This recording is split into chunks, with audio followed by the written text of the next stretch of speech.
ਸਮੇਂ ਦੀ ਪਹਿਚਾਣ ਆਉਂਦੀ ਹੈ ਸੂਰਜ ਕਰਕੇ, ਦਿਨ ਰਾਤ ਕਰਕੇ। ਉਹ ਦਿਨ ਤੇ ਰਾਤ ਨੂੰ ਬਣਾਉਣ ਵਾਲਾ ਹੈ, ਸੂਰਜ ਨੂੰ ਬਣਾਉਣ ਵਾਲਾ ਹੈ।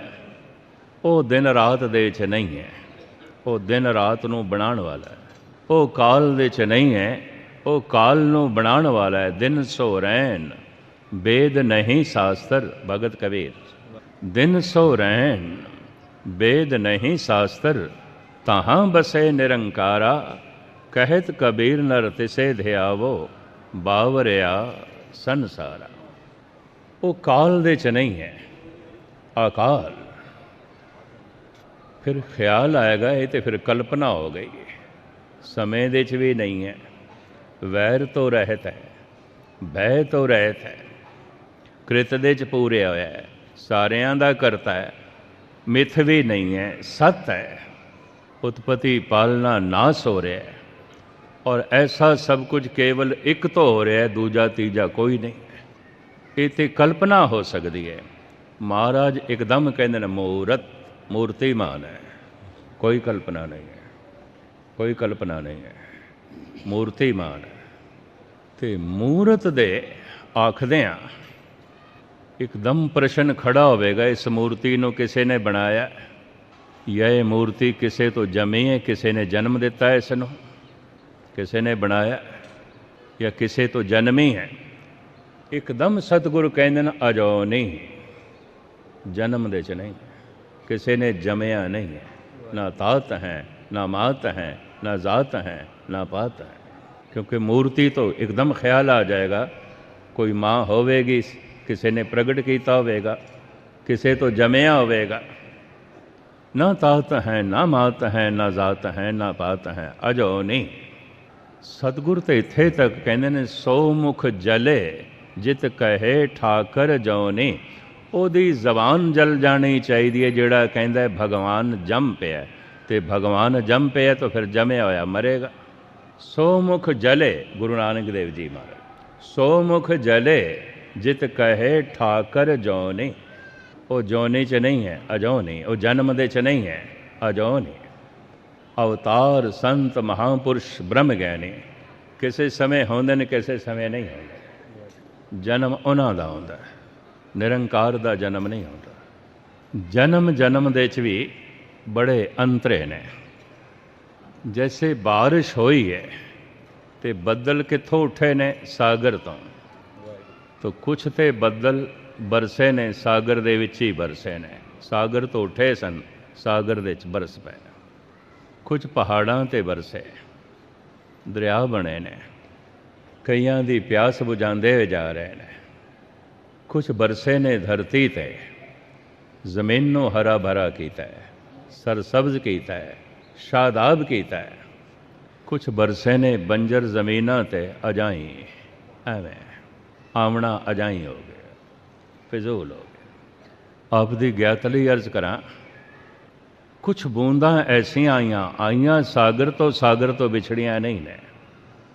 ਜੈਸੇ ਭੱਟ ਕਹਿੰਦੇ ਨੇ, ਹੇ ਗੁਰੂ ਅਰਜਨ ਦੇਵ ਜੀ ਮਹਾਰਾਜ, ਤੈਂ ਜਨਮਤ ਗੁਰਮਤ ਬ੍ਰਹਮ ਪਛਾਣਿਆ। ਤੁਸੀਂ ਜੰਮਦਿਆਂ ਹੀ ਬ੍ਰਹਮ ਗਿਆਨੀ, ਅੱਖਾਂ ਖੋਲੀਆਂ ਨੇ, ਤੁਸੀਂ ਪਰਮਾਤਮਾ ਦੀ ਗੋਦ ਦੇ 'ਚ, ਤੁਸੀਂ ਪਰਮਾਤਮਾ ਦੀ ਗੋਦ ਦੇ 'ਚ। ਇਹ ਉਸ ਤੋਂ ਵਿਛੜੇ ਨਹੀਂ ਨੇ। ਇਹ ਅਵਤਾਰ ਸ਼੍ਰੇਣੀ ਦੇ 'ਚ ਆ ਜਾਂਦੇ ਨੇ, ਗੁਰੂ ਪੈਗੰਬਰ ਸ਼੍ਰੇਣੀ ਦੇ 'ਚ ਆ ਜਾਂਦੇ, ਇਹ ਵਿਛੜੇ ਨਹੀਂ ਨੇ। ਫਿਰ ਇਹਨਾਂ ਦਾ ਦੂਜਾ ਰੂਪ ਬਣਦਾ ਹੈ, ਬਰਸੇ ਨੇ, ਦਰਿਆ ਬਣ ਕੇ ਚੱਲ ਪਏ ਨੇ। ਕਈਆਂ ਦੀ ਪਿਆਸ ਬੁਝਾਣੀ ਹੈ, ਰਸਤੇ 'ਚ ਕਈਆਂ ਦੀ ਲੋੜਾਂ ਦੀ ਪੂਰਤੀ ਕਰਨੀ ਹੈ। ਇਹ ਇਸ ਤਰ੍ਹਾਂ ਦਾ ਇਹਨਾਂ ਦਾ ਜਨਮ ਹੈ। ਕੁਝ ਸੰਤ ਨੇ, ਭਗਤ ਨੇ, ਐਸੇ ਨੇ, ਬੂੰਦਾਂ ਜ਼ਮੀਨ 'ਤੇ ਪੈ ਗਈਆਂ ਨੇ, ਸਰਸਬਜ਼ ਹੋ ਗਈਆਂ ਨੇ। ਬੇਸ਼ੁਮਾਰ ਮਨਮੁਖ ਨੇ, ਦੁਸ਼ਟ ਨੇ, ਦੋਖੀ ਨੇ, ਬੂੰਦਾਂ ਬੰਜਰ ਜ਼ਮੀਨ 'ਤੇ ਹੀ ਪੈ ਗਈਆਂ ਨੇ, ਕੁਛ ਵੀ ਨਹੀਂ। ਕਬੀਰ ਨਿਰਮਲ ਬੂੰਦ ਆਕਾਸ਼ ਕੀ, ਪਰ ਗਈ ਭੂਮ ਬੇਕਾਰ। ਬਿਨ ਸੰਗਤ ਇਉਂ ਮਾਨੀਏ, ਹੋਏ ਗਈ ਸਭ ਛਾ। ਐਵੇਂ ਚਲੀ ਗਈ, ਅਜਾਈ ਚਲੀ ਗਈ। ਇਹ ਵਗਦੇ ਹੋਏ ਦਰਿਆ ਆਉਂਦੇ ਨੇ, ਬਾਣੀ ਉਚਰੇ ਸਾਧ ਜਨ, ਅਮਿਓ ਚਲੇ ਝਰਨੇ। ਇਹ ਤੇ ਵਗਦੇ ਹੋਏ ਝਰਨੇ ਆਉਂਦੇ ਨੇ, ਇਹ ਤੇ ਵਗਦੇ ਹੋਏ ਦਰਿਆ ਆਉਂਦੇ ਨੇ। ਅਮਰ ਹੈ ਪ੍ਰਮਾਤਮਾ, ਇਹ ਦਰਿਆ ਵੀ ਅਮਰ ਨੇ। ਇਹ ਅਮਰ ਦਰਿਆ ਵਗ ਰਿਹਾ ਹੈ ਧੰਨ ਗੁਰੂ ਗ੍ਰੰਥ ਸਾਹਿਬ ਜੀ ਮਹਾਰਾਜ ਦਾ। ਬਸ ਸਿਰਫ ਇਸ ਨੂੰ ਪੀਣ ਵਾਸਤੇ ਇੱਕ ਕਲਾ ਅਪਣਾਉਣੀ ਪੈਂਦੀ ਹੈ। ਤੁਸੀਂ ਆਖੋਗੇ ਕਲਾ ਕੀ ਅਪਣਾਉਣੀ ਪੈਂਦੀ ਹੈ? ਇੱਕ ਸੂਫੀ ਨੇ ਕਹਾਣੀ ਲਿਖੀ, ਇੱਕ ਬੰਦਾ ਦਰਿਆ ਦੇ ਕੰਢੇ 'ਤੇ ਖੜਾ ਸੀ, ਉਹਦਾ ਚਿਹਰਾ ਦੱਸਦਾ ਸੀ ਪਿਆਸਾ ਬੜਾ ਹੈ, ਉਹਦੇ ਖੁਸ਼ਕ ਹੋਂਠ ਦੱਸਦੇ ਸਨ, ਉਹਦਾ ਮੁਰਝਾਇਆ ਹੋਇਆ ਚਿਹਰਾ ਦੱਸਦਾ ਸੀ ਪਿਆਸਾ ਹੈ। ਫਕੀਰ ਨੇ ਆਖਿਆ ਇਤਨਾ ਪਿਆਸਾ ਹੈ ਤੇਰਾ ਰੋਮ ਰੋਮ ਤਰਿਹਾਇਆ ਹੈ, ਤੇਰੇ ਹੋਂਠ ਖੁਸ਼ਕ ਹੋ ਗਏ ਨੇ, ਕੰਠ ਖੁਸ਼ਕ ਹੋ ਗਏ, ਦਰਿਆ ਪਿਆ ਵਗਦਾ, ਪੀ ਲੈ। ਕਹਿੰਦਾ ਪੀਣ ਵਾਸਤੇ ਝੁਕਣਾ ਪਏਗਾ, ਮੈਂ ਅੱਜ ਤੱਕ ਕਿਸੇ ਦੇ ਅੱਗੋਂ ਝੁਕਿਆ ਨਹੀਂ ਹਾਂ, ਮੈਂ ਝੁਕਿਆ ਨਹੀਂ ਹਾਂ। ਦਰਿਆ ਵਗ ਰਿਹਾ ਅੰਮ੍ਰਿਤ ਦਾ, ਝੁਕ ਕੇ ਹੀ ਕੁਝ ਪ੍ਰਾਪਤ ਕੀਤਾ ਜਾ ਸਕਦਾ ਹੈ, ਆਕੜ ਕੇ ਨਹੀਂ, ਆਕੜ ਕੇ ਨਹੀਂ, ਝੁਕਣਾ ਪਏਗਾ। ਝੁਕ ਕੇ ਹੀ ਜੋ ਹੈ ਪ੍ਰਾਪਤ ਕਰ ਸਕਦੇ ਹਾਂ। ਤਾਂ ਮੈਂ ਅਰਜ਼ ਕਰਾਂ ਉਹ ਸਮੇਂ ਦੇ 'ਚ ਨਹੀਂ ਹੈ, ਪਰ ਕਲਪਨਾ ਮਾਤਰ ਨਹੀਂ ਹੈ, ਮੂਰਤੀਮਾਨ ਹੈ। ਪਰ ਐਸੀ ਮੂਰਤੀ ਉਸ ਨੂੰ ਕਿਸੇ ਨੇ ਜਨਮ ਨਹੀਂ ਦਿੱਤਾ। ਜਨਮ ਮਰਨ ਦੋਹੂੰ ਮੈਂ ਨਾਏ, ਜਨ ਪਰਉਪਕਾਰੀ ਆਏ, ਕੇਵਲ ਪਰਉਪਕਾਰ ਦੀ ਖਾਤਰ ਆਏ ਨੇ। ਇਹ ਵਗਦੇ ਦਰਿਆ ਨੇ, ਇਹ ਪਰਉਪਕਾਰ ਦੀ ਖਾਤਰ ਆਏ ਨੇ, ਅਜੋਨੀ ਨੇ। ਉਹ ਪ੍ਰਮਾਤਮਾ ਅਜੋਨੀ ਹੈ, ਉਹਦੇ ਅਵਤਾਰੀ ਪੁਰਸ਼ ਨਾ ਜੀਵਨ ਦੀ ਲਾਲਸਾ ਰੱਖਦੇ ਨੇ, ਨਾ ਮਰਨ ਦਾ ਭੈ ਰੱਖਦੇ ਨੇ, ਅਜੋਨੀ ਨੇ। ਜੀਵਨ ਦੀ ਲਾਲਸਾ ਹੈ ਤਾਂ ਇਹ ਮਨੁੱਖ ਜਨਮ ਨਾਲ ਜੁੜਿਆ ਰਹੇਗਾ, ਮਰਨ ਤੋਂ ਡਰਦਾ ਰਹੇਗਾ। ਇਹ ਸੰਸਾਰੀ ਮਨੁੱਖ ਹੈ, ਅਜੋਨੀ, ਵੀ ਕਲਪਨਾ ਵੀ ਨਹੀਂ ਹੈ, ਸੱਚ ਹੈ। ਅਤੇ ਜਨਮ ਦੇ 'ਚ ਵੀ ਨਹੀਂ ਹੈ, ਅਤੇ ਕਿਸੇ ਦੀ ਉਹ ਕ੍ਰਿਤ ਵੀ ਨਹੀਂ ਹੈ, ਕਿਸੇ ਨੇ ਬਣਾਇਆ ਵੀ ਨਹੀਂ, ਘੜਿਆ ਵੀ ਨਹੀਂ। ਥਾਪਿਆ ਨਾ ਜਾਏ, ਕੀਤਾ ਨਾ ਹੋਏ, ਆਪੇ ਆਪ ਨਿਰੰਜਨ ਸੋਏ। ਤੋ ਪ੍ਰਸ਼ਨ ਖੜਾ ਹੁੰਦਾ, ਉਹ ਫਿਰ ਕਿਸ ਤਰ੍ਹਾਂ ਹੈ? ਤੋ ਇੱਕਦਮ ਸਤਿਗੁਰੂ ਕਹਿੰਦੇ ਨੇ ਸਹਿ ਭੰਗ, ਸਹਿ ਭੰਗ। ਸ਼ਬਦ ਪੂਰਾ ਸੰਸਕ੍ਰਿਤ ਦਾ ਹੈ, ਸਵੈਮ ਭੂ ਸ਼ੰਭੂ, ਸਵੈਮ ਭੂ, ਆਪਣੇ ਆਪ ਤੋਂ ਆਪ ਭੂ ਹੋਇਆ, ਪ੍ਰਗਟ ਹੋਇਆ। ਆਪ ਹੀ ਨੇ ਆਪ ਸਾਜਿਓ, ਆਪ ਹੀ ਨੇ ਰਚਿਓ ਨਾ। ਉਹਨੇ ਆਪਣੀ ਸਾਜਣਾ ਆਪ ਕੀਤੀ ਹੈ, ਆਪਣਾ ਨਾਮਣਾ ਆਪ ਪ੍ਰਗਟ ਕੀਤਾ। ਆਪ ਹੀ ਨੇ ਆਪ ਸਾਜਿਓ, ਉਹਦੀ ਸਾਜਣਾ ਕਿਸੇ ਨੇ ਨਹੀਂ ਕੀਤੀ। ਸਵੈੰਭੂ ਹੈ, ਸ਼ੰਭੂ ਹੈ, ਸਹਿ ਭੰਗ, ਪੰਜਾਬੀ ਰੂਪ ਸਹਿ ਭੰਗ, ਸਹਿ ਭੰਗ ਹੈ। ਫਿਰ ਮਹਾਰਾਜ ਕਹਿੰਦੇ ਨੇ ਉਹ ਜੋ ਇੱਕ ਹੈ, ਜੋ ਓੰਕਾਰ ਹੈ, ਸਤ ਹੈ, ਨਾਮਣੇ ਵਾਲਾ ਹੈ, ਕਰਤਾ ਹੈ, ਕ੍ਰਿਤ ਦੇ 'ਚ ਪੂਰਿਆ ਹੋਇਆ ਹੈ, ਭੈ ਤੋਂ ਰਹਿਤ ਹੈ, ਵੈਰ ਤੋਂ ਰਹਿਤ ਹੈ, ਸਮੇਂ ਤੋਂ ਰਹਿਤ ਹੈ, ਜਨਮ ਤੋਂ ਰਹਿਤ ਹੈ, ਮੂਰਤੀਮਾਨ ਹੈ। ਜਿਸ ਨੇ ਆਪਣੀ ਸਾਜਣਾ ਆਪ ਕੀਤੀ ਹੈ ਉਹ ਗੁਰੂ ਹੈ। ਆਦ ਅੰਤ ਏਕ ਅਵਤਾਰਾ, ਸੋਈ ਗੁਰੂ ਸਮਝਿਓ ਹਮਾਰਾ। ਉਹ ਗੁਰੂ ਹੈ। ਸੋ ਗੁਰ ਕਰੋ ਜੇ ਬਾਹੁਰ ਨਾ ਕਰਨਾ, ਭਗਤ ਕਬੀਰ। ਸਾਰਾ ਚਾਨਣਾ, ਸਾਰਾ ਗਿਆਨ, ਸਾਰੀ ਕਲਾ ਉਸੇ ਤੋਂ ਆਉਂਦੀ ਹੈ। ਤੋ ਸਰਬ ਕਲਾ ਕਾ ਗਿਆਤਾ। ਕਿਸੇ ਕੋਲ ਕਲਾ ਹੈ ਤਾਂ ਉਸ ਮਹਾਨ ਕਲਾਕਾਰ ਤੋਂ ਕਲਾ ਆਈ ਹੈ। ਕਿਧਰੇ ਵੀ ਪਾਣੀ ਹੈ, ਸਰੋਵਰ ਦੇ 'ਚ, ਝੀਲ ਦੇ 'ਚ, ਦਰਿਆ ਦੇ 'ਚ, ਸਾਗਰ ਤੋਂ ਆਇਆ, ਸਾਗਰ ਤੋਂ ਆਇਆ। ਘੜੇ ਦੇ 'ਚ ਪਾਣੀ ਪਿਆ, ਗਿਲਾਸ ਦੇ 'ਚ ਪਾਣੀ ਪਿਆ, ਸਰੋਵਰ ਦੇ 'ਚ ਪਾਣੀ ਪਿਆ, ਦਰਿਆ ਦੇ 'ਚ ਪਿਆ, ਝੀਲ ਦੇ 'ਚ ਪਿਆ, ਸਭ ਸਾਗਰ ਦਾ ਪਾਣੀ ਹੈ, ਸਭ ਸਾਗਰ ਤੋਂ ਆਇਆ। ਕਲਾ ਕੋਈ ਵੀ ਹੈ, ਸੰਗੀਤ ਕਲਾ, ਨਿਰਤ ਕਲਾ, ਕਾਵੇ ਕਲਾ, ਮੂਰਤੀ ਕਲਾ, ਜੀਵਨ ਕਲਾ, ਧਰਮ ਵੀ ਇੱਕ ਕਲਾ ਹੈ, ਮਹਾਨ ਕਲਾ ਹੈ। ਇਹ ਉਹ ਸਾਰੀ ਦੀ ਸਾਰੀ ਕਲਾ ਉਸ ਮਹਾਨ ਕਲਾਕਾਰ ਤੋਂ ਆਉਂਦੀ ਹੈ। ਹਮ ਮੂਰਖ ਤੁਮ ਚਤੁਰ ਸਿਆਣੇ, ਤੂੰ ਸਰਬ ਕਲਾ ਕਾ ਗਿਆਤਾ। ਸਾਰੀ ਕਲਾ, ਸਾਰਾ ਗਿਆਨ ਉਸੇ ਤੋਂ ਆਉਂਦਾ ਹੈ। ਤੋ ਗਿਆਨ ਦੇਣ ਦੇ ਨਾਤੇ ਉਹ ਗੁਰੂ ਹੈ, ਚਾਨਣਾ ਕਰਨ ਵਾਲਾ ਹੈ, ਅੰਧਕਾਰ ਦੇ 'ਚ ਰੋਸ਼ਨੀ ਕਰਨ ਵਾਲਾ ਹੈ। ਉਹ ਨਿਰਾ ਸੂਰਜ ਬਣ ਕੇ ਸੰਸਾਰ ਦੇ 'ਚ ਹੀ ਚਾਨਣਾ ਨਹੀਂ ਕਰਦਾ, ਗਿਆਨ ਬਣ ਕੇ ਮਨ ਦੇ 'ਚ ਵੀ ਚਾਨਣਾ ਕਰਦਾ ਹੈ। ਉਹ ਗੁਰੂ ਹੈ। ਹਰ ਤਰ੍ਹਾਂ ਦੀ ਕਲਾ ਉਸ ਤੋਂ ਆਉਂਦੀ ਹੈ। ਫਿਰ ਮਹਾਰਾਜ ਕਹਿੰਦੇ ਨੇ ਪ੍ਰਸਾਦ, ਦਿਆਲੂ ਹੈ, ਕਿਰਪਾਲੂ ਹੈ, ਬਖਸ਼ਿੰਦ ਹੈ। ਉਹਦੀ ਬਖਸ਼ਿਸ਼ ਅਪਾਰ ਹੈ, ਇਤਨੀ ਅਪਾਰ ਹੈ ਕਿ ਗਿਣਤੀ ਮਿਣਤੀ ਤੋਂ ਪਰੇ ਦੀ ਹੈ। ਇਹਦੇ ਉੱਤੇ ਮੈਂ ਇੱਕ ਬੋਲ ਅਕਸਰ ਬਿਆਨ ਕਰਦਾ ਹੁੰਦਾ, ਕਹਿ ਦਿਆਂ ਇੱਕ ਸੰਤ ਨੇ ਤੇ ਐਸਾ ਕਿਹਾ, हे ਪ੍ਰਭੂ ਤੈਨੂੰ ਦੇਖਣ ਵਾਸਤੇ ਮੇਰੀ ਉਮਰ ਇਸ ਵਕਤ 60 ਸਾਲ ਹੈ, ਅਗਰ ਤੂੰ ਮੈਨੂੰ 100 ਸਾਲ ਦੀ ਉਮਰ ਦਿੱਤੀ, ਮੈਂ ਬਾਕੀ ਜ਼ਿੰਦਗੀ ਵੀ ਗੁਨਾਹਾਂ ਦੇ ਵਿੱਚ ਬਤੀਤ ਕਰਾਂਗਾ ਜਿਵੇਂ 60 ਸਾਲ ਤੱਕ ਗੁਨਾਹ ਕੀਤੇ ਨੇ। ਉਹ ਇੰਝ ਕਹਿੰਦਾ, ਮੈਂ ਬਾਕੀ ਜ਼ਿੰਦਗੀ ਵੀ ਗੁਨਾਹਾਂ ਦੇ ਵਿੱਚ ਬਤੀਤ ਕਰਾਂਗਾ।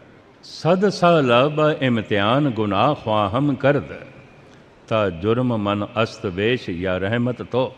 ਫਿਰ ਐ ਮੇਰੇ ਪਰਵਰਦੀਗਾਰ, ਮੈਂ ਇੱਕ ਪਲੜੇ ਦੇ ਵਿੱਚ ਆਪਣੇ 100 ਸਾਲ ਦੇ ਗੁਨਾਹ ਰੱਖਾਂਗਾ, ਦੂਜੇ ਤਰਾਜ਼ੂ ਦੇ ਪਲੜੇ ਦੇ ਤੇਰੀ ਇੱਕ ਪਲ ਦੀ ਰਹਿਮਤ ਰੱਖਾਂਗਾ। ਮੈਂ ਤੋਲਾਂਗਾ, ਮੇਰਾ ਅਨੁਭਵ ਕਹਿੰਦਾ ਹੈ, ਐ ਮੇਰੇ ਖੁਦਾ ਤੇਰੇ ਇੱਕ ਪਲ ਦੀ ਰਹਿਮਤ ਦੇ ਸਾਹਮਣੇ ਮੇਰੇ 100 ਸਾਲ ਦੇ ਗੁਨਾਹ ਕੁਛ ਵੀ ਨਹੀਂ ਨੇ, ਕੁਛ ਵੀ ਨਹੀਂ ਨੇ।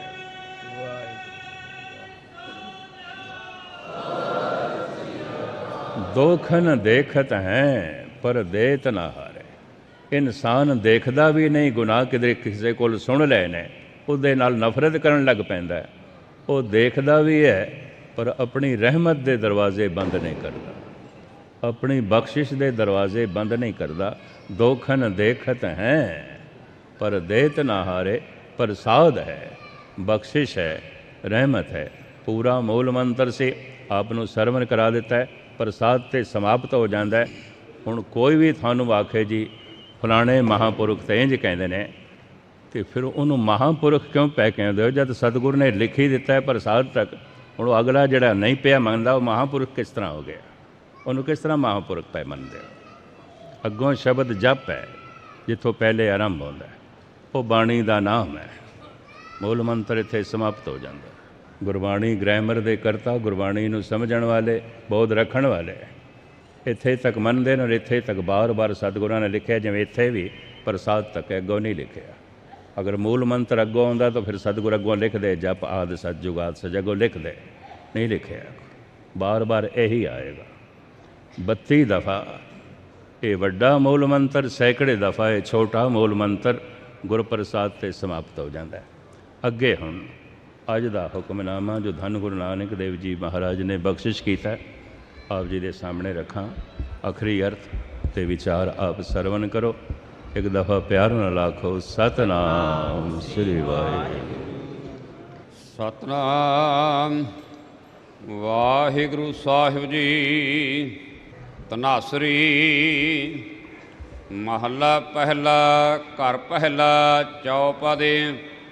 ਇੱਕ ਓੰਕਾਰ ਸਤਨਾਮ ਕਰਤਾ ਪੁਰਖ ਨਿਰਭਉ ਨਿਰਵੈਰ ਅਕਾਲ ਮੂਰਤ ਆਜੂਨੀ ਸੈਭੰ ਗੁਰ ਪ੍ਰਸਾਦ। ਜੀਉ ਡਰਤ ਹੈ ਆਪਣਾ ਕੈਸਿਉ ਕਰੀ ਪੁਕਾਰ। ਮਨ ਦੇ ਵਿੱਚ ਬਹੁਤ ਵੱਡਾ ਖੌਫ ਹੈ, ਡਰ ਹੈ, ਭੈ ਹੈ। ਇਸ ਭੈ ਦੀ ਨਿਵਰਤੀ ਦੀ ਖਾਤਰ ਪੁਕਾਰ ਮੈਂ ਕਿਸ ਦੇ ਅੱਗੋਂ ਕਰਾਂ? ਡਰ ਕਿਸ ਦਾ ਹੈ? ਕੇਵਲ ਦੁੱਖ ਦਾ, ਔਰ ਕੋਈ ਡਰ ਨਹੀਂ। ਡਰ ਦੁੱਖਾਂ ਦਾ ਹੈ। ਕਿਉਂ? ਜੀਵ ਤੇ ਇੱਕ ਹੈ, ਅਸੀਂ ਤੇ ਇੱਕ ਹਾਂ। ਦੁੱਖ ਤੇ ਲੱਖਾਂ ਨੇ, ਇੱਕ ਨਹੀਂ ਹੈ ਦੁੱਖ। ਅਸੀਂ ਇੱਕ ਹਾਂ, ਦੁੱਖ ਲੱਖਾਂ ਨੇ। ਇਹ ਸਾਰੀ ਵਿਚਾਰ ਬੜੇ ਧਿਆਨ ਨਾਲ ਸੁਣਨਾ। ਇਹਨੂੰ ਕਬੀਰ ਇੰਜ ਬਿਆਨ ਕਰਦੇ ਨੇ। ਕਬੀਰ ਹਰਨਾ ਦੋਬਲਾ ਇਹੋ ਹਰਿਆਲਾ ਤਾਲ, ਚਾरों ਪਾਸੇ ਹਰੀ ਭਰੀ ਘਾਸ ਹੈ ਔਰ ਪਾਣੀ ਦੇ ਸਰੋਵਰ ਨੇ, ਪਰ ਹਿਰਨ ਮੈਂ ਦੇਖਦਾ ਹੈ ਤੇ ਹੱਡੀਆਂ ਦਾ ਢਾਂਚਾ ਬਣਿਆ ਹੋਇਆ ਦੁਬਲਾ ਦੁਬਲਾ। ਜਦ ਚਾरों ਪਾਸੇ ਇਤਨੀ ਹਰੀ ਘਾਸ ਹੈ ਤੇ ਸੁੰਦਰ ਸੁੰਦਰ ਪਾਣੀ ਦੇ ਸਰੋਵਰ ਤਾਲ ਬਣੇ ਹੋਏ ਨੇ, ਤਾਂ ਤੇ ਹਿਰਨ ਤਰੋ ਤਾਜ਼ਾ ਹੋਣਾ ਚਾਹੀਦਾ ਸੀ, ਮੋਟਾ ਤਾਜ਼ਾ ਹੋਣਾ ਚਾਹੀਦਾ ਸੀ। ਐਸਾ ਹੈ ਨਹੀਂ। ਕਿਉਂ? ਕਬੀਰ ਹਰਨਾ ਦੋਬਲਾ ਇਹੋ ਹਰਿਆਲਾ ਤਾਲ, ਲਾਖ ਅਹੇਰੀ ਏਕ ਜਿਉ ਕੀਤਾ ਬੰਚੋਂ ਕਾਲ। ਇੱਕ ਹਿਰਨ ਹੈ, ਚਾरों ਪਾਸੇ ਲੱਖਾਂ ਸ਼ਿਕਾਰੀ ਨੇ। ਇੱਕ ਸ਼ਿਕਾਰੀ ਨਹੀਂ, ਲੱਖਾਂ ਸ਼ਿਕਾਰੀ ਨੇ। ਸੰਸਾਰ ਤੇ ਰੰਗ ਰੂਪ ਪਦਾਰਥਾਂ ਨਾਲ ਭਰਿਆ ਹੋਇਆ ਹੈ, ਕੋਈ ਕਮੀ ਨਹੀਂ ਹੈ। ਸੰਸਾਰ ਤੇ ਧਨ ਸੰਪਦਾ ਨਾਲ ਭਰਿਆ ਹੋਇਆ ਹੈ, ਕੋਈ ਕਮੀ ਨਹੀਂ ਹੈ। ਸੰਸਾਰ ਤੇ ਤਰ੍ਹਾਂ ਤਰ੍ਹਾਂ ਦੇ ਰੰਗ ਰੂਪ ਪਦਾਰਥਾਂ ਨਾਲ ਭਰਿਆ ਪਿਆ, ਕੋਈ ਕਮੀ ਨਹੀਂ ਹੈ। ਖਾਣ ਪੀਣ ਨੂੰ ਬਹੁਤ ਕੁਛ ਹੈ, ਫਿਰ ਵੀ ਇਹ ਹਿਰਨ ਦੁਬਲ ਹੈ। ਕਿਉਂ? ਦੁੱਖ ਇੱਕ ਨਹੀਂ ਹੈ, ਲੱਖਾਂ ਨੇ। ਸ਼ਿਕਾਰੀ ਇੱਕ ਨਹੀਂ ਹੈ, ਹਿਰਨ ਇੱਕ ਹੈ, ਸ਼ਿਕਾਰੀ ਤੇ ਲੱਖਾਂ ਨੇ। ਮਨੁੱਖ ਇੱਕ ਹੈ, ਦੁੱਖ ਤੇ ਲੱਖਾਂ ਨੇ। ਸਮਾਜਿਕ ਦੁੱਖ ਨੇ, ਸਰੀਰਕ ਦੁੱਖ ਨੇ, ਮਾਨਸਿਕ ਕਲੇਸ਼ ਨੇ, ਇਸ ਤੋਂ ਇਲਾਵਾ ਹੋਰ ਦੁਨੀਆ ਦੇ ਅਨੇਕਾਂ ਕਲੇਸ਼। ਇਹ ਵੀ ਮੈਂ ਅਰਜ਼ ਕਰਦਾ ਹਾਂ। ਤੇ ਇਸ ਦਾ ਇਹ ਮਤਲਬ ਹੈ ਕਿ ਇਤਨੇ ਦੁੱਖਾਂ ਦਾ ਕਰਤਾ ਪਰਮਾਤਮਾ ਹੈ। ਸਾਰਾ ਸੰਸਾਰ ਦੁੱਖ, ਮੈਂ ਇਕੱਲਾ, ਸ਼ਿਕਾਰੀ ਲੱਖਾਂ, ਮੈਂ ਇਕੱਲਾ, ਮੈਨੂੰ ਮਾਰਨ ਵਾਲੇ ਲੱਖਾਂ। ਕੀਤਾ ਬੰਚੋਂ ਕਾਲ। ਕਬੀਰ ਕਹਿੰਦੇ ਨੇ ਕਿਵੇਂ ਬਚਾਵਾਂ, ਕਿਵੇਂ ਬਚਾਂ। ਇੱਕ ਕੋਲ ਬਚਦਾ, ਦੂਜਾ ਘੇਰਦਾ ਹੈ, ਦੂਜੇ ਕੋਲ ਬਚਦਾ, ਤੀਜਾ ਘੇਰਦਾ ਹੈ, ਤੀਜੇ ਕੋਲ ਬਚਦਾ, ਚੌਥਾ ਘੇਰਦਾ ਹੈ। ਇੱਕ ਦੁੱਖ ਤੋਂ ਛੁਟਕਾਰਾ ਅਜੇ ਹੋਇਆ ਨਹੀਂ ਹੁੰਦਾ, ਦੂਜਾ ਆਣ ਘੇਰ ਲੈਂਦਾ। ਦੂਜੇ ਤੋਂ ਛੁਟਕਾਰਾ ਹੋਇਆ ਹੀ ਨਹੀਂ ਆਉਂਦਾ, ਜੇ 4-5 ਹੋਰ ਘੇਰ ਲੈਂਦੇ। ਇਹ ਜਿਹੜੇ ਬੰਦੇ ਕਹਿੰਦੇ ਨਾ ਸਾਡੀ ਇਹ ਸਮੱਸਿਆ ਹੱਲ ਹੋ ਜਾਏ, ਅੰਮ੍ਰਿਤ ਛਕਾਂਗਾ, ਮੈਂ ਉਹਨੂੰ ਅੱਜ ਕਹਿ ਦਿਆਂ ਇਹ ਕਦੀ ਨਹੀਂ ਛਪਕੇਗਾ। ਕਿਉਂ? ਸਮੱਸਿਆ ਕਦੀ ਹੱਲ ਹੋਏਗੀ ਨਹੀਂ।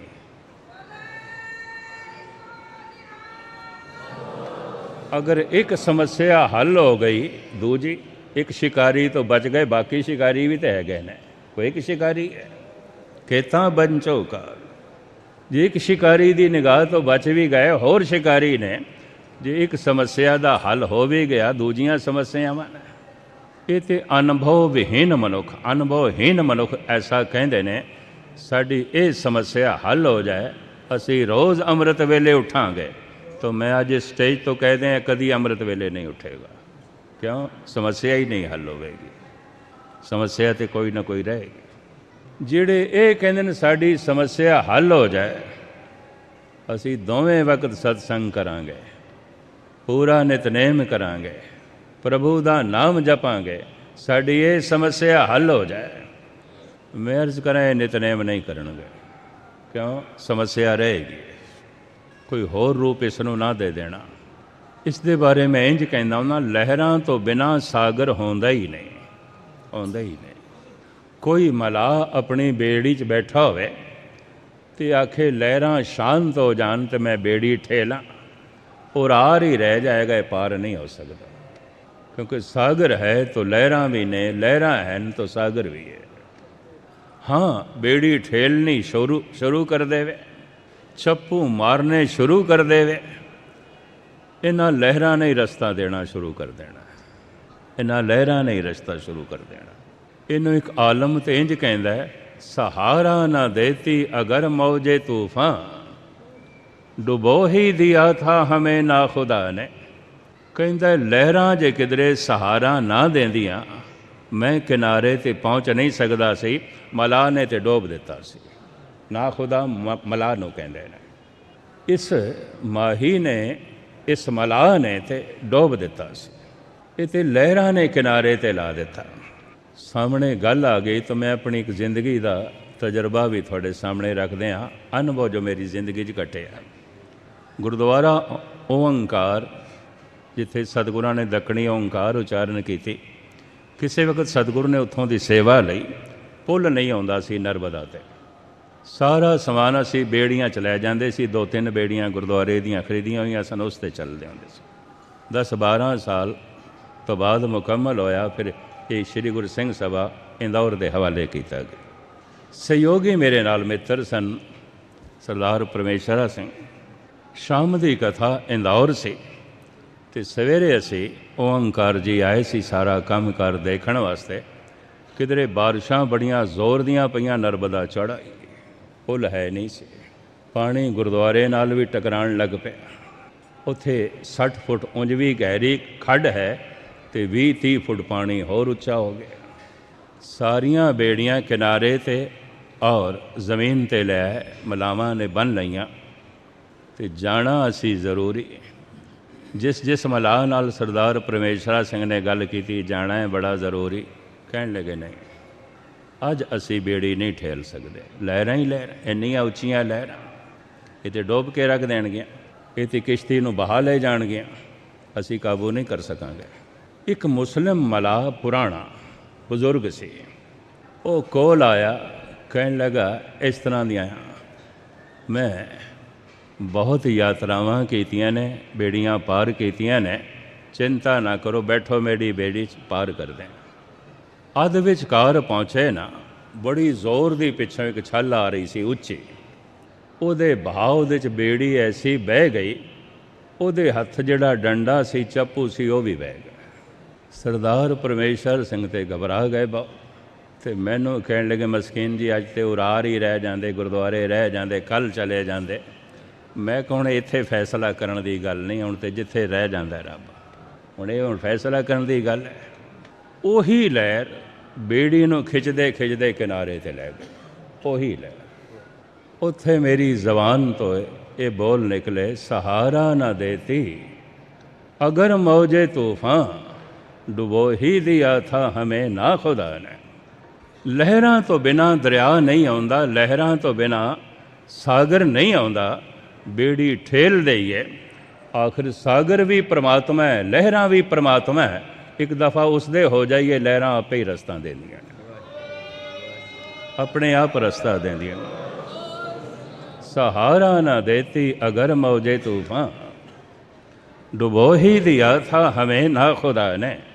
ਕਬੀਰ ਕਹਿੰਦੇ ਨੇ, ਇਤਨੇ ਦੁੱਖ ਕੱਲਾ ਮੈਂ ਲਾਖ ਅਹੇਰੀ, ਏਕ ਜਿਉ ਕੇਤਾ ਬੰਚੋਂ ਕਾਲ। ਹੁਣ ਮੈਂ ਦੂਸਰਾ ਪਹਿਲੂ ਬਿਆਨ ਕਰਨ ਲੱਗਾ, ਇਹਨੂੰ ਵੀ ਧਿਆਨ ਨਾਲ ਸੁਣਨਾ। ਦੁੱਖ ਰੱਬ ਨੇ ਨਹੀਂ ਬਣਾਏ, ਨਹੀਂ ਬਣਾਏ, ਪਰ ਦੁੱਖ ਤੇ ਹੈ ਨਾ। ਹੁਣ ਬੜੀ ਕੀਮਤੀ ਪੰਕਤੀ ਹੈ ਗੁਰੂ ਅਰਜਨ ਦੇਵ ਜੀ ਦੀ, ਧਿਆਨ ਨਾਲ ਸੁਣਨਾ। ਸਤਿਗੁਰੂ ਜੋ ਕਹਿਲਵਾ ਰਹੇ ਨੇ, ਧਿਆਨ ਨਾਲ ਸੁਣਨਾ। ਦੁੱਖ ਨਹੀਂ ਸਭ ਸੁਖ ਹੀ ਹੈ ਰੇ, ਹਾਰ ਨਹੀਂ ਸਭ ਜੇਤੇ। ਕੌਣ ਕਹਿੰਦਾ ਦੁੱਖ ਹੈ ਹੀ ਨਹੀਂ, ਕੋਈ ਹੈ ਹੀ ਨਹੀਂ। ਕੌਣ ਕਹਿੰਦਾ ਹਾਰ ਹੈ, ਕੋਈ ਹਾਰ ਨਹੀਂ, ਜੇਤੀ ਜਿੱਤ ਹੈ। ਦੁੱਖ ਨਹੀਂ ਸਭ ਸੁਖ ਹੀ ਹੈ ਰੇ, ਹਾਰ ਨਹੀਂ ਸਭ ਜੇਤੇ। बुरा नहीं सब भला ही है रे, एका एक ही नेते। कौन कहता है बुरा हो गया है, बुरा हो गया, कुछ भी बुरा नहीं, कुछ भी बुरा नहीं। हुण ਇਹਦਾ ਪਹਿਲੂ मैं आप जी के सामने रखण दी निमाणी कोशिश करा। ਜ਼ਮੀਨ जद सूरज तो ज़रा एक पासे हो जाती है, रात हो जाती है, अंधेरा हो जाता है, अंधकार हो जाता है। इनू कह दईए सूरज एक पासे हो गया है या ज़मीन एक पासे हो गई है। जिहड़ा हिस्सा सूरज के सामने उत्थे दिन है, जिहड़ा सामने नहीं उत्थे रात है। जिवें हुण अमेरिका दे च रात होवेगी, अंधेरा है, अंधेरे दे च चलना नहीं आउंदा, भटकना आउंदा है। दुख की है, भटकना है। दुख क्यों है? अज्ञान है, ना समझी है, ना समझी। यह दूसरा पहलू मैं अर्ज कर रहा। दुख क्यों है? भटकना है। भटकना क्यों है? अंधेरा है। ज़मीन एक पासे हो गई है, रात हो गई है। सूरज एक पासे हो गया है, रात हो गई है। असी परमात्मा तो एक पासे नहीं हो सकते, तो परमात्मा भी साथों एक पासे नहीं आउंदा, व्यापक है। फिर अज्ञानता का अंधेरा क्यों है? क्यों है? फिर क्यों है? क्या इस अज्ञान का करता भगवान है? ये तो इंज कहना पेगा कि अंधेरे का करता सूरज है। ये किस तरह हो सकता है? अंधकार का करता सूरज नहीं है। जिहदे उत्ते मैं एक कहानी सरवण करांदा हुंदा, मैं चौथी क्लास पढ़ी सी, मेरे हिरदे च बैठ गई। कहानियां दी किताब भी आउंदी सी उस जमाने च बच्चियां दा बोध वधाण वास्ते, पर वो कहानी मैनू अजे तक भुलदी नहीं। अंधेरे ने खुदा दे अगों फरियाद की थी। फ्रंटीयर दे च पढ़ाई लिखाई का जो माध्यम सी, मीडियम सी, वो उर्दू फारसी सी। उर्दू फारसी दियां कहानियां लेखकां दियां लिखियां हुईयां। अंधेरे ने खुदा दे अगों फरियाद की थी, ऐ खुदावन ताला, ये जिहड़ा तू सूरज बनाया है, ये मेरे पिछे लठ लैके पे, मैनू टिकण ही नहीं देंदा। ਭਜਾਈ ਫਿਰਦਾ, ਭਜਾਈ ਫਿਰਦਾ।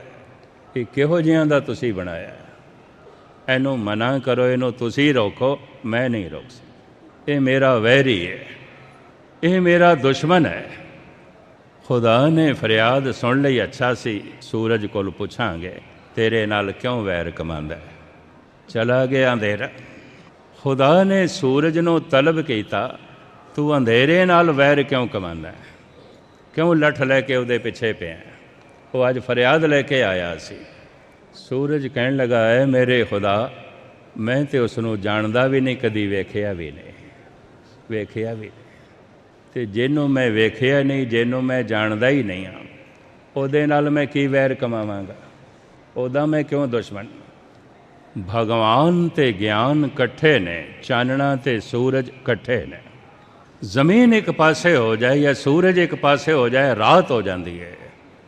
ਨਾ ਅਸੀਂ ਭਗਵਾਨ ਤੋਂ ਇੱਕ ਪਾਸੇ ਹੋ ਸਕਦੇ ਹਾਂ, ਨਾ ਭਗਵਾਨ ਸਾਥੋਂ ਇੱਕ ਪਾਸੇ ਹੋ ਸਕਦਾ ਹੈ। ਫਿਰ ਅਗਿਆਨ ਕਿਉਂ ਹੈ?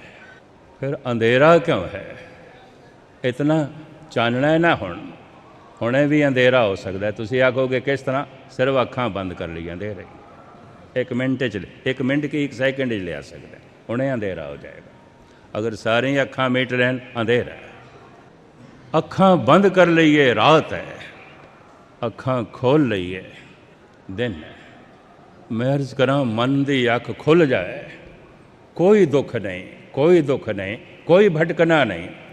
ਅੱਖਾਂ ਬੰਦ ਨੇ ਤਾਂ ਦੁੱਖ ਹੀ ਦੁੱਖ ਹੈ, ਕੋਈ ਸੁੱਖ ਨਹੀਂ, ਕੋਈ ਸੁੱਖ ਨਹੀਂ, ਕੋਈ ਸੁੱਖ ਨਹੀਂ। ਬਹੁ ਗਿਣਤੀ ਦੇ 'ਚ ਮਨੁੱਖ ਦੀਆਂ ਅੱਖਾਂ ਅਨੁਭਵ ਦੀਆਂ, ਤੀਜਾ ਨੇਤਰ ਬੰਦ ਹੈ। ਇਸ ਵਾਸਤੇ ਵਿਆਪਕ ਤੌਰ 'ਤੇ ਦੁੱਖ ਹੈ। ਦੁੱਖ ਦਾ ਕਰਤਾ ਪਰਮਾਤਮਾ ਨਹੀਂ ਹੈ, ਦੁੱਖ ਦਾ ਕਰਤਾ ਹੈ ਸਾਡੀਆਂ ਅੱਖਾਂ ਦਾ ਬੰਦ ਹੋਣਾ, ਸਾਡਾ ਸੁੱਤਾ ਹੋਣਾ। ਇਹ ਕੀਰਤਨ, ਇਹ ਕਥਾ, ਇਹ ਬਾਣੀ ਦਾ ਪਾਠ, ਇਹ ਵਾਹਿਗੁਰੂ ਮੰਤਰ ਦਾ ਜਪ ਆਪਣੀ ਅੱਖ ਖੋਲ੍ਹਣ ਵਾਸਤੇ ਹੈ, ਆਪਣੇ ਆਪ ਨੂੰ ਜਗਾਉਣ ਵਾਸਤੇ ਹੈ, ਪਰਮਾਤਮਾ ਨੂੰ ਸੁਣਾਉਣ ਵਾਸਤੇ ਨਹੀਂ। ਉਹ 'ਤੇ ਬਿਨ ਬੋਲਿਆਂ ਸਭ ਕੁਝ ਜਾਣਦਾ, ਕਿਸ ਆਖੇ ਕੀ ਚੇਅਰ ਦਾ। ਇਹ ਸਿਰਫ ਆਪਣੇ ਆਪ ਨੂੰ ਜਗਾਉਣ ਵਾਸਤੇ। ਮੇਰੀ ਜ਼ਿੰਦਗੀ 'ਚ ਦੁੱਖ ਹੈ ਤਾਂ ਮੇਰੀ ਅੱਖਾਂ ਬੰਦ ਨੇ। ਦੇਖੋ, ਧੰਨ ਗੁਰੂ ਰਾਮਦਾਸ ਜੀ ਮਹਾਰਾਜ ਦਾ ਅੱਜ ਪ੍ਰਕਾਸ਼ ਦਿਹਾੜਾ। ਹੁਣ ਦੁੱਖਾਂ ਦਾ ਮੂਲ ਮੰਨਦੇ ਨੇ ਯਤੀਮ ਹੀ, ਉਹ ਯਤੀਮ ਸਨ। ਦੁੱਖਾਂ ਦਾ ਮੂਲ ਮੰਨਦੇ ਨੇ ਨਿਰਧਨਤਾ, ਉਹ ਨਿਰਧਨ ਸਨ। ਕੁਛ ਵੀ ਨਹੀਂ ਸੀ, ਕੁਛ ਵੀ ਨਹੀਂ ਸੀ। ਸਿਰ ਦੇ ਉੱਤੇ ਮਾਂ ਬਾਪ ਦਾ ਸਾਇਆ ਨਹੀਂ ਹੈ, ਜੇਬ ਦੇ 'ਚ ਧਨ ਵੀ ਨਹੀਂ ਹੈ।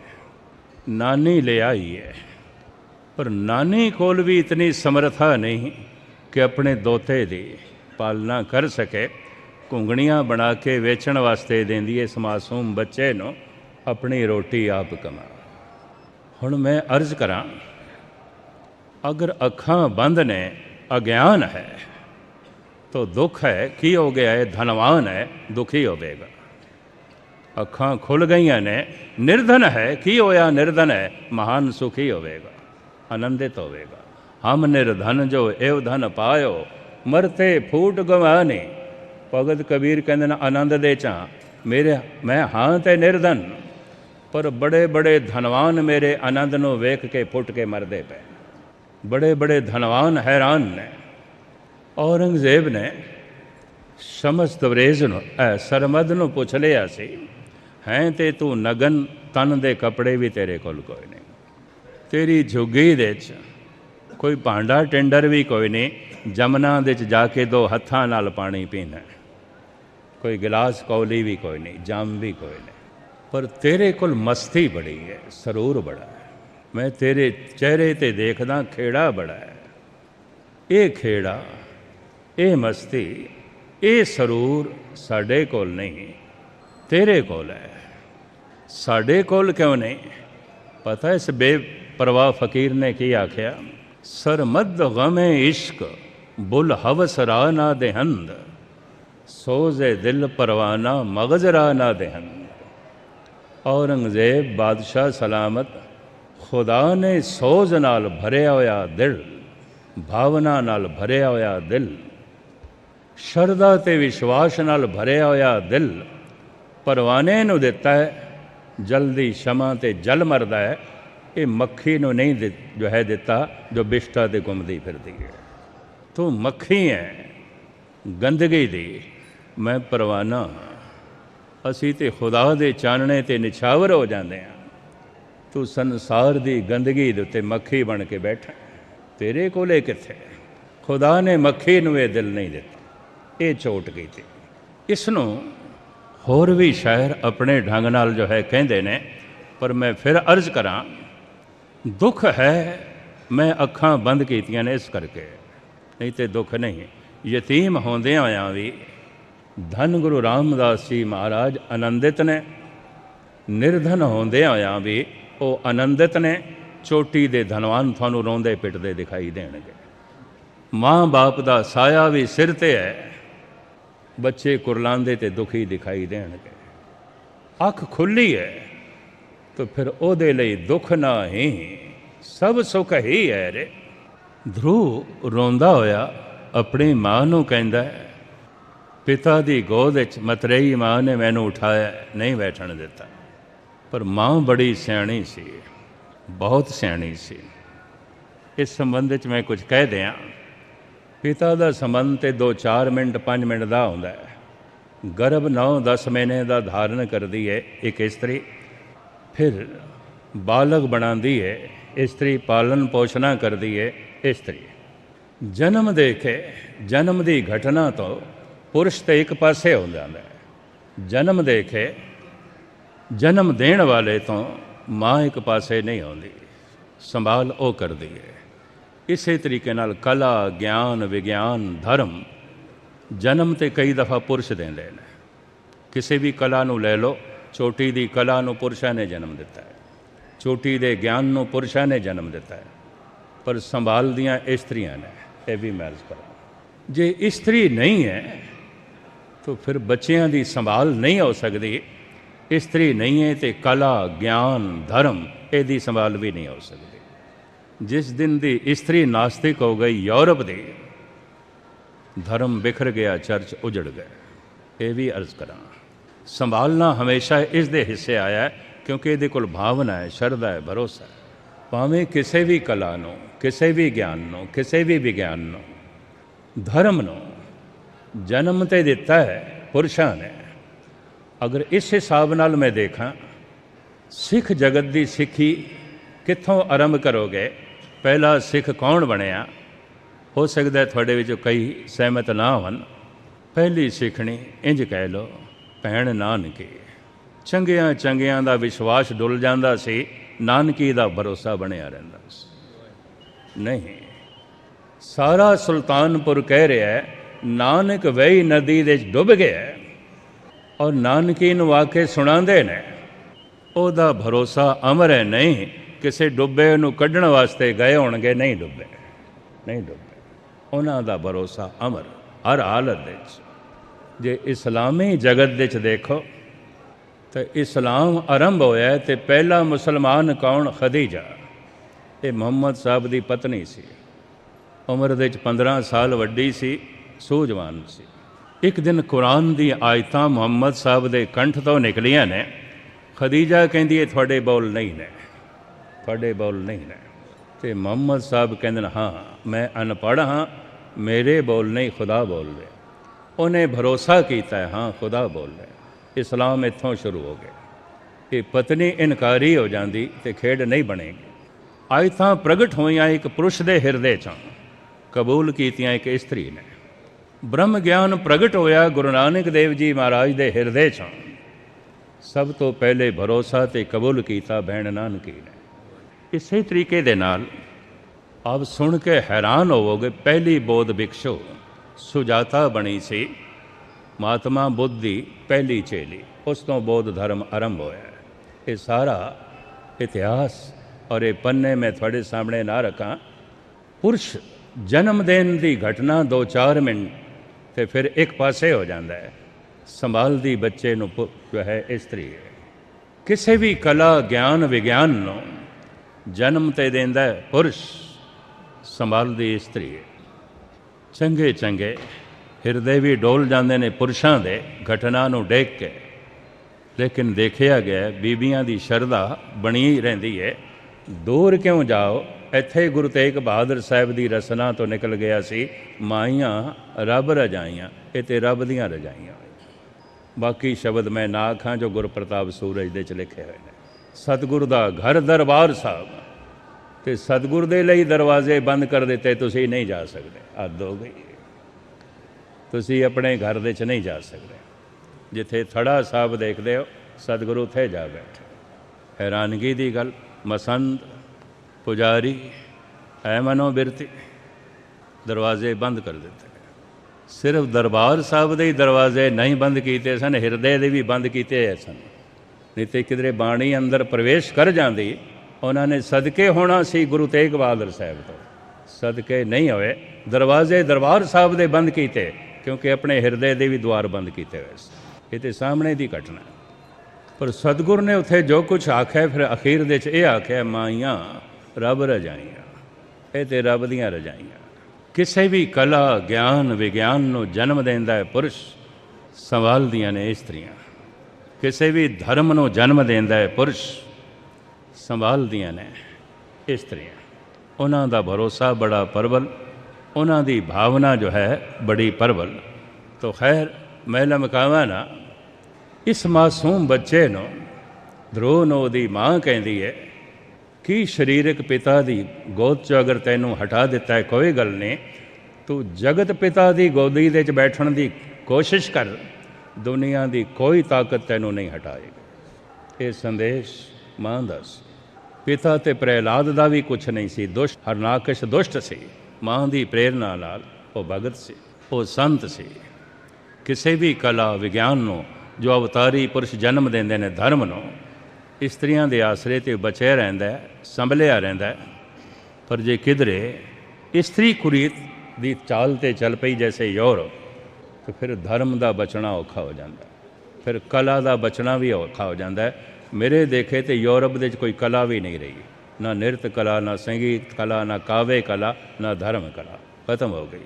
ਸਿਰਫ ਪੈਸਾ ਹੀ ਪੈਸਾ ਰਹਿ ਗਿਆ, ਧਨ ਹੀ ਧਨ ਰਹਿ ਗਿਆ, ਬਾਕੀ ਦੇ ਕੁਛ ਵੀ ਨਹੀਂ ਰਹਿ ਗਿਆ। ਖੈਰ, ਤੋ ਇੱਥੇ ਅੱਜ ਦਾ ਇਹ ਜੋ ਮਹਾਨ ਵਾਕ ਹੈ, ਹਰ ਵਕਤ ਅੰਦਰ ਭੈ ਹੈ, ਕਿਸ ਦਾ? ਦੁੱਖ ਦਾ। ਦੁੱਖ ਵਿਆਪਕ ਹੈ, ਕਿਉਂ? ਮੇਰੀਆਂ ਅੱਖਾਂ ਬੰਦ ਨੇ ਤਾਂ ਅੰਧੇਰਾ ਵਿਆਪਕ ਹੈ। ਮੈਂ ਜਿੱਧਰ ਵੀ ਜਾਵਾਂਗਾ ਅੰਧੇਰਾ ਹੈ, ਕਿਉਂਕਿ ਮੇਰੀਆਂ ਅੱਖਾਂ ਬੰਦ ਨੇ। ਮੈਂ ਆਖਾਂ ਫਲਾਣੇ ਦੇ ਘਰ ਲਾਲਟੈਨ ਜਲ ਰਿਹਾ, ਮੈਂ ਉੱਥੇ ਚਲਾ ਜਾਵਾਂ, ਪਰ ਮੇਰੀਆਂ ਅੱਖਾਂ ਬੰਦ ਨੇ ਤਾਂ ਉੱਥੇ ਵੀ ਅੰਧੇਰਾ ਹੈ। ਫਲਾਣੀ ਜਗ੍ਹਾ 'ਤੇ 50 ਦੀਵੇ ਜਲਦੇ ਪਏ ਨੇ, ਮੈਂ ਉੱਥੇ ਚਲਾ ਜਾਵਾਂ, ਅਗਰ ਮੇਰੀਆਂ ਅੱਖਾਂ ਬੰਦ ਨੇ ਤਾਂ ਉੱਥੇ ਵੀ ਅੰਧੇਰਾ ਹੈ। ਇਹ ਵੀ ਮੈਂ ਅਰਜ਼ ਕਰਦੇ ਹਾਂ, ਬੜੇ ਧਿਆਨ ਨਾਲ ਸੁਣੋ। ਹਰ ਜਗ੍ਹਾ ਮੇਰੇ ਲਈ ਅੰਧੇਰਾ ਹੋਵੇਗਾ ਅਗਰ ਮੇਰੀਆਂ ਅੱਖਾਂ ਬੰਦ ਨੇ। ਅਗਰ ਮੇਰੇ ਮਨ ਵਿੱਚ ਅਗਿਆਨ ਵਾਸ ਕਰਦਾ ਹੈ, ਮੇਰੀ ਮਨ ਦੀਆਂ ਅੱਖਾਂ ਬੰਦ ਨੇ, ਤੀਜਾ ਨੇਤਰ ਬੰਦ ਹੈ, ਤਾਂ ਹਰ ਵਕਤ ਮੇਰੇ ਲਈ ਦੁੱਖ ਹੈ। ਚਾਹੇ ਚੋਟੀ ਦਾ ਧਨਵਾਨ ਹੋ ਜਾਵਾਂ, ਦੁਖੀ ਹੋਵਾਂਗਾ, ਗੁਣਵਾਨ ਹੋ ਜਾਵਾਂ, ਦੁਖੀ ਹੋ ਜਾਵਾਂ, ਕਲਾਕਾਰ ਹੋ ਜਾਵਾਂ, ਦੁਖੀ ਹੋਵਾਂਗਾ। ਭਾਵੇਂ ਮਾਤਾ ਪਿਤਾ ਭਰਾਵਾਂ ਤੇ ਸਾਰੇ ਸਾਗ ਸੰਬੰਧੀਆਂ ਦਾ ਉੱਪਰ ਸਾਇਆ ਹੋਵੇ ਤਾਂ ਵੀ ਦੁਖੀ। ਪਰ ਜੇ ਅੱਖ ਖੁੱਲ੍ਹੀ ਹੈ ਤੇ ਭਾਵੇਂ ਕੋਈ ਯਤੀਮ ਹੈ, ਆਨੰਦਿਤ ਹੈ, ਭਾਵੇਂ ਕੋਈ ਨਿਰਧਨ ਹੈ ਤਾਂ ਆਨੰਦਿਤ ਹੈ। ਅੱਜ ਇਤਨੀ ਪ੍ਰੇਰਨਾ ਲੈਣੀ ਧੰਨ ਗੁਰੂ ਰਾਮਦਾਸ ਜੀ ਮਹਾਰਾਜ ਦੇ ਪ੍ਰਕਾਸ਼ ਉਤਸਵ ਤੋਂ। ਦੁੱਖ ਬਾਹਰ ਨਹੀਂ ਹੈ, ਦੁੱਖ ਮੇਰੇ ਮਨ ਦੇ 'ਚ, ਅੰਧੇਰਾ ਬਾਹਰ ਨਹੀਂ ਹੈ। ਚਲੋ ਜ਼ਮੀਨ ਕਿਧਰੇ ਇੱਕ ਪਾਸੇ ਹੋ ਜਾਂਦੀ ਹੈ, ਸੂਰਜ ਇੱਕ ਪਾਸੇ ਹੋ ਜਾਂਦਾ ਹੈ, ਰਾਤ ਹੋ ਜਾਂਦੀ ਹੈ, ਭਗਵਾਨ ਕਤਈ ਇੱਕ ਪਾਸੇ ਨਹੀਂ ਆਉਂਦਾ, ਪ੍ਰਮਾਤਮਾ ਕਤਈ ਇੱਕ ਪਾਸੇ ਨਹੀਂ ਆਉਂਦਾ। ਅਤੇ ਅਸੀਂ ਵੀ ਉਸ ਤੋਂ ਇੱਕ ਪਾਸੇ ਨਹੀਂ ਹੋ ਸਕਦੇ। ਉਸ ਤੋਂ ਬਾਹਰ ਨਿਕਲ ਕੇ ਕਿੱਥੇ ਜਾਵਾਂਗੇ? ਸਾਗਰ ਤੋਂ ਨਿਕਲ ਕੇ ਮਛਲੀ ਕਿੱਥੇ ਜਾਏਗੀ? ਪਰ ਮੈਂ ਅੱਖਾਂ ਬੰਦ ਕਰ ਲਵਾਂ ਤਾਂ ਭਗਵਾਨ ਨਹੀਂ ਹੈ, ਪਰਮਾਤਮਾ ਨਹੀਂ ਹੈ, ਫਿਰ ਅਗਿਆਨ ਹੀ ਅਗਿਆਨ ਹੈ। ਅਗਿਆਨ ਹੀ ਦੁੱਖ ਹੈ। ਅਗਿਆਨ ਅੰਧੇਰੇ ਸੂਝਸ ਨਾਹੀਂ, ਬੌੜ ਬੌੜ ਭਰ ਮਾਤਾ। ਮੇਰੇ ਦੁੱਖ ਦਾ ਕਾਰਨ ਅਗਿਆਨ ਹੈ। ਬਸ ਅੱਖ ਦੇ ਖੁੱਲ੍ਹਦਿਆਂ, ਚਾਨਣ ਦੇ ਹੁੰਦਿਆਂ ਹੋਇਆਂ ਸੁੱਖ ਹੀ ਸੁੱਖ ਹੈ, ਆਨੰਦ ਹੀ ਆਨੰਦ ਹੈ। ਧੰਨ ਗੁਰੂ ਰਾਮਦਾਸ ਜੀ ਮਹਾਰਾਜ ਨੇ ਇਹ ਸਾਨੂੰ ਜੋ ਹੈ ਛਾਪ ਦਿੱਤੀ ਹੈ। ਇੱਕ ਦਫਾ ਅੱਖਾਂ ਖੁੱਲ੍ਹ ਜਾਣ ਤਾਂ ਮਹਾਰਾਜ ਕਹਿੰਦੇ ਨੇ, ਕੋਈ ਭਲਾ ਕਹੋ ਭਾਵੇਂ ਬੁਰਾ ਕਹੋ, ਅਮ ਤਨ ਦਿਓ ਹੈ ਡਾਰ। ਸਾਰਾ ਜਗਤ ਮੈਨੂੰ ਭਲਾ ਭਲਾ ਆਖੇ ਜਾਂ ਬੁਰਾ ਬੁਰਾ ਆਖੇ, ਅਸੀਂ ਆਪਣੇ ਆਪ ਨੂੰ ਪਰਮਾਤਮਾ ਤੋਂ ਸਦਕੇ ਕਰ ਦਿੱਤਾ ਹੈ। ਹੁਣ ਜਗਤ ਨਾਲ ਕੋਈ ਮਤਲਬ ਨਹੀਂ, ਹੁਣ ਤੇ ਪ੍ਰਭੂ ਨਾਲ ਮਤਲਬ, ਹੁਣ ਤੇ ਪਰਮਾਤਮਾ ਨਾਲ ਮਤਲਬ। ਹਿਰਦੇ ਦੀ ਸੇਜਾ ਇਸ ਢੰਗ ਦੀ ਬਣਾ ਲਈ ਹੈ। ਹਰ ਵਕਤ ਜੀਵ ਡਰਦਾ ਹੈ, ਹਰ ਵਕਤ ਮਨ ਦੇ ਅੰਦਰ ਡਰ ਬਣਿਆ ਹੋਇਆ ਹੈ। ਡਰ ਕੇਵਲ ਦੁੱਖ ਦਾ ਹੈ। ਜਿਉ ਡਰਤ ਹੈ ਆਪਣਾ, ਕੈਸੋਂ ਕਰੀ ਪੁਕਾਰ, ਕਿਹਦੇ ਅੱਗੋਂ ਪੁਕਾਰ ਕਰੀਏ। ਇਹ ਡਰ ਦੂਰ ਹੋਵੇ, ਇਹ ਦੁੱਖ ਦੂਰ ਹੋਵੇ। ਹਾਂਜੀ, ਦੁਖ ਵਿਸਾਰਨ ਸੇਵਿਆ, ਸਦਾ ਸਦਾ ਦਾਤਾਰ। ਇਹ ਜੋ ਦੁੱਖ ਦੀ ਯਾਦ ਹੈ, ਇਹ ਭੁੱਲੇ ਕਿਸ ਤਰ੍ਹਾਂ। ਯਾਦ ਪਰਮਾਤਮਾ ਦੀ ਬਣ ਜਾਏ ਤਾਂ ਦੁੱਖ ਨਿਕਲ ਜਾਂਦੇ। ਯਾਦ ਪਰਮਾਤਮਾ ਦੀ ਬਣ ਜਾਏ ਤਾਂ ਚਾਨਣਾ ਹੋ ਜਾਂਦਾ ਹੈ। ਉਹ ਦੁੱਖਾਂ ਨੂੰ ਭੁਲਾਉਣ ਵਾਲਾ, ਜੋ ਮਿਟਾਉਣ ਵਾਲਾ ਪਰਿਪੂਰਨ ਪਰਮਾਤਮਾ, ਉਹਦੀ ਸੇਵਾ ਕੀਤੀ, ਉਸਦਾ ਚਿੰਤਨ ਕੀਤਾ, ਜੋ ਸਦਾ ਦਾਤਾਰ ਹੈ, ਤਾਂ ਇਹ ਦੁੱਖਾਂ ਦਾ ਅੰਧਕਾਰ ਮਿਟ ਗਿਆ। ਹਾਂਜੀ, ਸਾਹਿਬ ਮੇਰਾ ਨੀਤ ਨਵਾਂ, ਸਦਾ ਸਦਾ ਦਾਤਾਰ। ਉਹ ਸਦ ਨਿਤ ਨਵਾਂ ਹੈ, ਨਵੀਆਂ ਤੋਂ ਨਵੀਆਂ ਦਾਤਾਂ ਪਾਉਣ ਵਾਲਾ, ਨਵੇਂ ਤੋਂ ਨਵਾਂ ਰਸ ਬਖਸ਼ਣ ਵਾਲਾ, ਨਵੇਂ ਤੋਂ ਨਵਾਂ ਆਨੰਦ ਬਖਸ਼ਣ ਵਾਲਾ, ਉਹ ਮੇਰਾ ਸਾਹਿਬ ਹੈ, ਨਿਤ ਨਵਾਂ ਹੈ ਔਰ ਨਿਤ ਨਵੀਆਂ ਸੌਗਾਤਾਂ ਦੀ ਜੋ ਹੈ ਦਾਤ ਦੇਣ ਵਾਲਾ ਹੈ। ਹਾਂਜੀ, ਰਹਾ ਆਨੰਦਿ ਨੂੰ ਸਾਹਿਬ ਸੇਵੀਆ, ਅੰਤ ਛਡਾਏ ਸੋਏ। ਦਿਨ ਰਾਤ ਉਸ ਦਾ ਚਿੰਤਨ ਕਰ, ਹਰ ਵਕਤ ਉਸ ਦਾ ਚਿੰਤਨ ਕਰ, ਤਾਂ ਕਿ ਤੈਨੂੰ ਉਹ ਦੁੱਖਾਂ ਤੋਂ ਛੁਡਾਵੇ ਔਰ ਅੰਤ ਸਮੇਂ ਤੇਰਾ ਬੇੜਾ ਪਾਰ ਕਰੇ। ਹਾਂਜੀ, ਸੁਣ ਸੁਣ ਮੇਰੀ ਕਾਮਣੀ, ਪਾਰ ਉਤਾਰਾ ਹੋਏ। ਹੇ ਜੀਵ ਇਸਤਰੀ, ਇਹ ਗੱਲ ਤੂੰ ਸੁਣ, ਤੂੰ ਉਸ ਦਾ ਜੋ ਹੈ ਚਿੰਤਨ ਕਰ, ਤਾਂ ਕਿ ਦੁੱਖਾਂ ਦੇ ਸਾਗਰ ਤੋਂ ਪਾਰ ਹੋ ਜਾਏ ਔਰ ਤੂੰ ਪਰਮ ਆਨੰਦ ਨੂੰ ਪ੍ਰਾਪਤ ਕਰੇ। ਹਾਂਜੀ, ਦਇਆਲ ਤੇਰਾ ਨਾਮ ਤਰਾਂ, ਸਦ ਕੁਰਬਾਨਾ ਜਾਓ। ਮੈਂ ਤੇਥੋਂ ਸਦਕੇ ਜਾਨਾ, ਕੁਰਬਾਨ ਜਾਨਾ, ਕਿਉਂਕਿ ਤੇਰਾ ਨਾਮ ਐਸਾ ਹੈ, ਇਹ ਭਉ ਸਾਗਰ ਤੋਂ ਪਾਰ ਕਰ ਦਿੰਦਾ ਹੈ। ਤੇਰੇ ਨਾਮ ਦੇ ਆਸਰੇ ਤੇ ਮੈਂ ਇਹ ਭਉ ਸਾਗਰ ਪਾਰ ਕਰ ਸਕਦਾ। ਮੈਂ ਤੇਥੋਂ ਕੁਰਬਾਨ ਜਾਨਾ, ਸਦਕੇ ਜਾਨਾ। ਹਾਂਜੀ, ਰਹਾ ਸਰਵੰ ਸਾਚਾ ਏਕੋ ਹੈ, ਦੂਜਾ ਨਾਹੀ ਕੋਏ। ਸਾਰਿਆਂ ਦੇ ਵਿੱਚ ਉਹ ਸੱਚ ਹੀ ਵਿਆਪਕ ਹੈ, ਛਾਇਆ ਹੋਇਆ ਹੈ। ਉਸ ਤੋਂ ਇਲਾਵਾ ਕੋਈ ਦੂਜਾ ਨਹੀਂ, ਕੋਈ ਤੀਜਾ ਨਹੀਂ, ਕੋਈ ਚੌਥਾ ਨਹੀਂ। ਹਾਂਜੀ, ਤਾਕੀ ਸੇਵਾ ਸੋ ਕਰੇ, ਜਾ ਕਉ ਨਦਰ ਕਰੇ। ਜੋ ਉਸ ਦੀ ਬਖਸ਼ਿਸ਼ ਦਾ ਪਾਤਰ ਬਣ ਜਾਂਦਾ ਹੈ, ਉਹੀ ਉਸ ਦੀ ਸੇਵਾ ਕਰਦਾ ਹੈ, ਉਹੀ ਉਸ ਦਾ ਚਿੰਤਨ ਕਰਦਾ ਹੈ। ਕਰੋ ਯਤਨ ਜੇ ਹੋਏ ਮਿਹਰਬਾਨਾ, ਇਸ ਤਰ੍ਹਾਂ ਦਾ ਉਦਮ ਉਪਰਾਲਾ ਕਰ, ਤਾਂ ਕਿ ਤੂੰ ਉਸ ਦੀ ਬਖਸ਼ਿਸ਼ ਦਾ ਪਾਤਰ ਬਣ ਜਾਏ, ਰਹਿਮਤ ਦਾ ਪਾਤਰ ਬਣ ਜਾਏ। ਹਾਂਜੀ, ਤੁਧ ਬਾਜ ਪਿਆਰੇ ਕੀਵ ਰਹਾ, ਸਾ ਵਡਿਆਈ ਦੇਹ। ਹੇ ਪਰਿਪੂਰਨ ਪਰਮਾਤਮਾ, ਤੇਰੇ ਤੋਂ ਬਿਨਾਂ ਮੈਂ ਕਿਸ ਤਰ੍ਹਾਂ ਰਹਿ ਸਕਦਾ। ਤੂੰ ਆਪਣੀ ਵਡਿਆਈ, ਆਪਣੇ ਗੁਣਾਂ ਦੀ ਦਾਤ ਮੇਰੀ ਝੋਲੀ ਦੇ ਚ ਪਾ, ਤਾਂ ਕਿ ਦਿਨ ਰਾਤ ਮੈਂ ਤੇਰੀ ਸਿਫਤੋ ਸਲਾਹ ਕਰਦਾ ਰਹਾਂ। ਹਾਂਜੀ, ਜਿਤ ਨਾਮ ਤੇਰੇ ਲਾਗ ਰਹਾ, ਤਾਂ ਕਿ ਮੈਂ ਦਿਨ ਰਾਤ ਤੇਰਾ ਨਾਮ ਜਪਦਾ ਰਵਾਂ, ਤੇਰੀ ਬੰਦਗੀ ਕਰਦਾ ਰਵਾਂ। ਹਾਂਜੀ, ਦੂਜਾ ਨਾਹੀ ਕੋਏ। ਹੋਰ ਮੈਂ ਕਿਸ ਦੀ ਬੰਦਗੀ ਕਰਾਂ, ਕਿਉਂਕਿ ਦੂਜਾ ਕੋਈ ਹੈ ਹੀ ਨਹੀਂ। ਤੇਥੋਂ ਬਿਨਾਂ ਹੋਰ ਕੋਈ ਸਰਬ ਕਲਾ ਸਮਰੱਥ ਹੈ ਹੀ ਨਹੀਂ। ਹਾਂਜੀ, ਜਿਸ ਅੱਗੇ ਪਿਆਰੇ ਜਾਏ ਕਹਾ, ਮੈਂ ਉਹਦੇ ਅੱਗੋਂ ਜਾ ਕੇ ਫਰਿਆਦ ਕਰਾਂ, ਦੂਜਾ ਤੇ ਕੋਈ ਹੈ ਹੀ ਨਹੀਂ।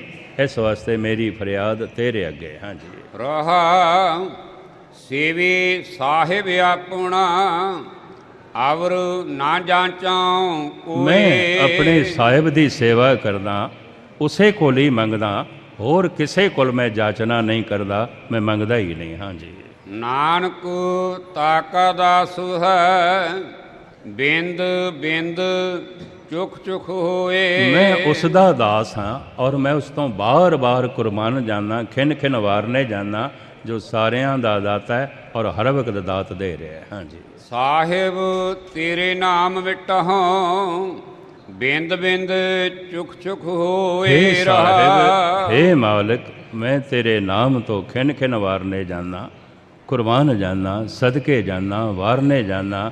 ਤੂੰ ਇਤਨਾ ਮਹਾਨ ਹੈ, ਤੂੰ ਸੁੱਖਾਂ ਦਾ ਦਾਤਾ ਹੈ ਔਰ ਤੂੰ ਸੁਖ ਰੂਪ ਹੈ। ਮੈਂ ਫਿਰ ਅਰਜ਼ ਕਰਾਂ, ਦੁੱਖ ਹੈ ਤੋ ਇਸ ਕਰਕੇ ਹੈ ਮੇਰੇ ਮਨ ਦੀ ਅੱਖ ਬੰਦ ਹੈ। ਅੰਧੇਰਾ ਹੈ ਤੋ ਇਸ ਕਰਕੇ ਹੈ ਮੇਰੀਆਂ ਅੱਖਾਂ ਬੰਦ ਨੇ। ਅੱਖਾਂ ਖੋਲਾਂ ਤੇ ਚਾਨਣਾ ਹੀ ਚਾਨਣਾ ਹੈ। ਮਨ ਚਿੰਤਨ ਕਰਨ ਲੱਗ ਪਵੇ ਪਰਮਾਤਮਾ ਦਾ, ਤਾਂ ਫਿਰ ਸੁੱਖ ਹੀ ਸੁੱਖ ਹੈ। ਦੁੱਖ ਨਾ ਆਈ ਸਭ ਸੁਖ ਹੀ ਰਹਿ, ਹਾਰ ਨਹੀਂ ਸਭ ਜੇਤੇ। ਸਾਰਿਆਂ ਦਾ ਧੰਨਵਾਦ। ਭੁੱਲ ਚੁੱਕ ਦੀ क्षमा। ਵਾਹਿਗੁਰੂ ਜੀ ਕਾ ਖਾਲਸਾ, ਵਾਹਿਗੁਰੂ ਜੀ।